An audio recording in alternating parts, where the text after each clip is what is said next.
Now, it's almost the last Friday before Christmas, which means you can almost hear all of the Christmas parties going on out behind me here in Sydney. I'm very excited that it's our last, I probably shouldn't be so excited that it's our last broadcast for 2021. Hi there, my name is Mark Smith. I'm Group Managing Director of People to People in Australia and Frog Recruitment in New Zealand. And this is P2P Live, where we talk about the jobs and employment market throughout Australia and New Zealand, 12:30 every Friday. And now this is the last one for 2021. We can see all of your comments. So if you've got any questions about what we're going to talk through today, then please pop them in the comments on Facebook, LinkedIn and YouTube. We can get to them straight away. Now, before we get into the jobs market, there have been a lot of Christmas parties, and we had a unique one for our People to People Brisbane team this week, where we actually got to climb the Story Bridge. And if you haven't done this, you should definitely do it.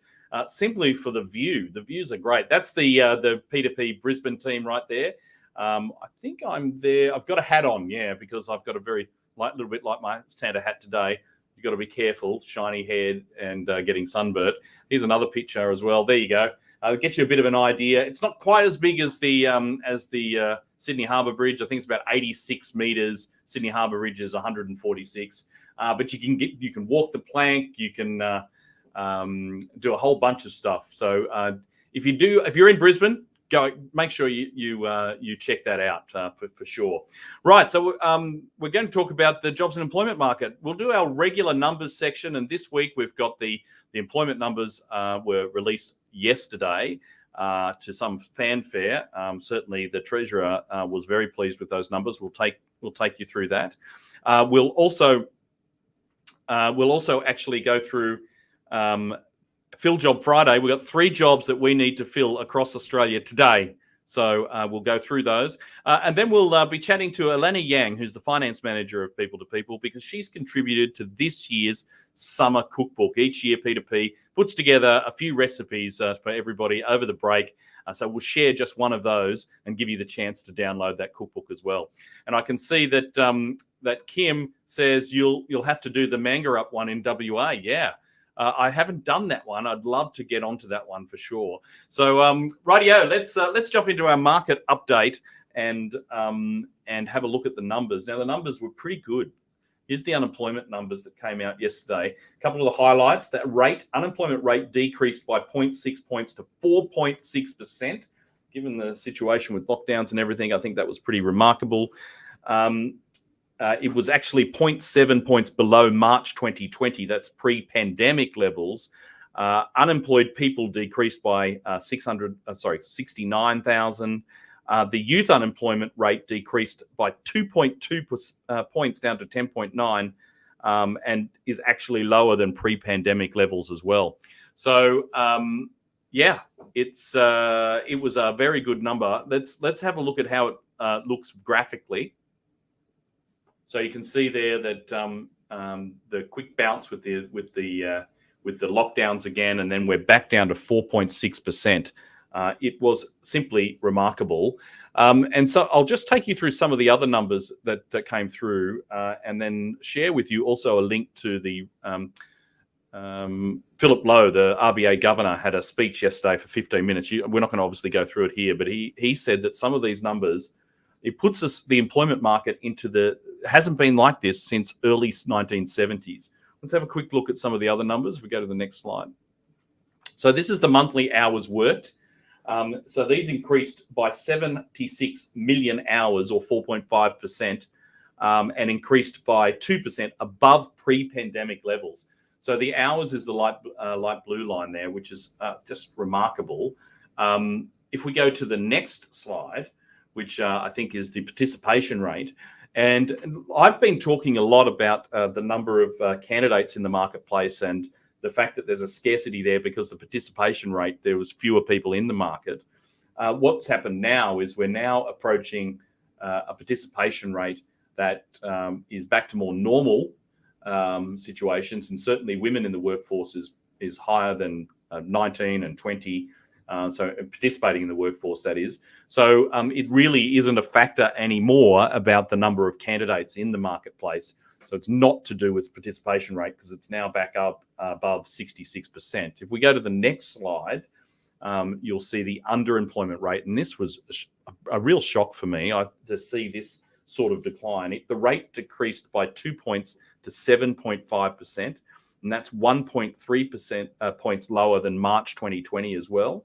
And the underutilization rate decreased as well by 2.6 points to 12.1. So it is all good news. And I'll make sure Jacob, who's behind the scenes here today, and just a big Merry Christmas to Jacob. He's in our Auckland office, and he's the man behind the scenes, and he went on his Christmas party yesterday. Apparently he's telling a lot of stories. Too many beers there probably, but here's Governor Lowe's speech. It's in the comments there. Check those out. Right, so let's move on from the numbers then, and then what we're going to do is we're going to have a quick chat to Elena Yang, who is our finance manager, about her contribution to this year's cookbook. To get us there, though, here's a video with a Christmas message from the P2P team.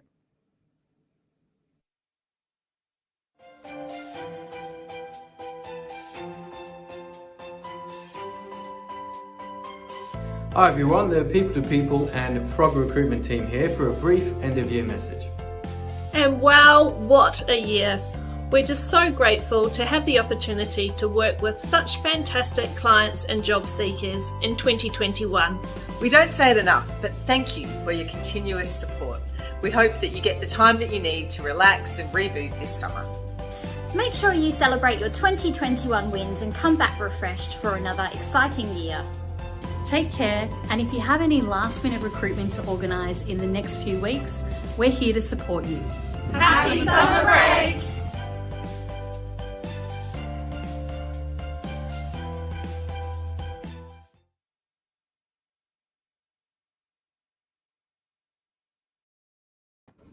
G'day, Elena. How are you? I'm very good. Thank you, Mark. How are you too? I'm itching to go get a cold beer at our Christmas party this afternoon. But are you taking a break? Are you taking a break at all this year? Yeah, I'll take a couple of days off and spend time with the family and friends, which we couldn't do last Christmas because of the visitors restrictions. Yeah, exactly. I'm really looking forward to it. I know that everybody's talking about the Great Resignation or some iteration of that for 2022. But we've got a little bit of media coverage, particularly in New Zealand, actually, about this whole idea of the Great Vacation. There is a lot of people who are going to take a lot of leave. Balance sheets are bloated with annual leave liabilities, and I think a few people, myself included, are going to take a pretty well-deserved break. Festive season and a rewarding season too. Yeah, exactly. By the way, I like your new hat style. Well, I borrowed it from Terry, and Terry has a much smaller head than me, but I think actually that it's better than a shiny spot. That's what I think is happening. But let's talk about this cookbook. So every year, P2P puts together a summer cookbook, and so there it is there. So if you want a copy of this, by the way, all you need to do is jump on the link in the comments, and you can download it. And there's some fantastic recipes for you to get into whilst you're having a break. But Elena, you've actually got your own contribution. Do you want to tell us about the recipe that you've contributed? Yeah, it's the mung bean jelly. So it's a classic Chinese summer dish. Right. So it's a cold dish, and apparently it's made from mung bean starch. So mix with the water and cook under slow heat. So it'd be similar method of making the jelly mixture, like the Western style, sweet jelly.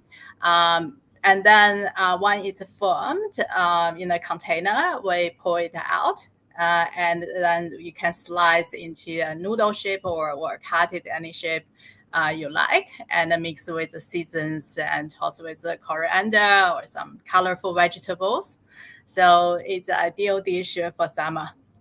Right. Okay. And why did you decide to include this one? I mean, is there anything special about this recipe for you?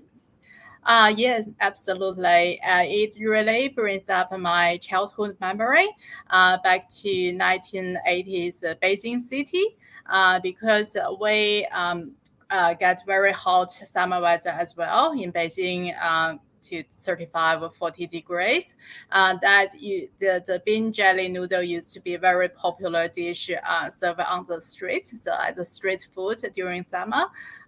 So when I look at it, so I remember, this how they serve on the street is to same as a jelly mixture, but before it getting formed, they pour the mixture over a very large colander or like a flat spoon with a little fish shaped holes, and then over to a very icy cold water. So the jelly formed as a little fish shape in the water. And Right. Wow. it's very fascinating to watch, but that was the traditional way, and nowadays we can make it at home and then just slice normally. Yeah, so there's no fish shapes in your recipe in the book, though. No, not like what you are picturing, Mark, as a goldfish with elegant tails. That's a fish shape. It's more like a catfish. So it's wider on one end and skinnier the other end. So finger size jelly noodle. Perfect. Fantastic. All right. Well, thank you so much for contributing and to joining us today. I'm looking forward to catching up even more this afternoon at the Christmas party. But thanks for joining us, Elena. And once again, if you want a copy of this book, it's in the comments. The link's there. Jump on and you can jump into this mung bean jelly. I certainly haven't had that before. Thanks, Elena. Ta. Right. Let's go to Fill Job Friday. We got 3 jobs that we need to fill today. They are immediately. These jobs need to be filled immediately. The first one they're around the country. The first one is in St Leonard's in Sydney, 60 to 80K. This is a maternity. It's a 12-month contract. It's an ASAP start. So, I mean, look, you could start before Christmas. Realistically, we're talking sort of early January. And the role is reporting to a group facilities manager. It's based in St Leonard's. They want somebody with strong communication, admin and organisational skills and experience in real estate, facilities coordination or administration. And 60 to 80K plus super and other company benefits. The customer support role is in Melbourne CBD. That's $30 per hour.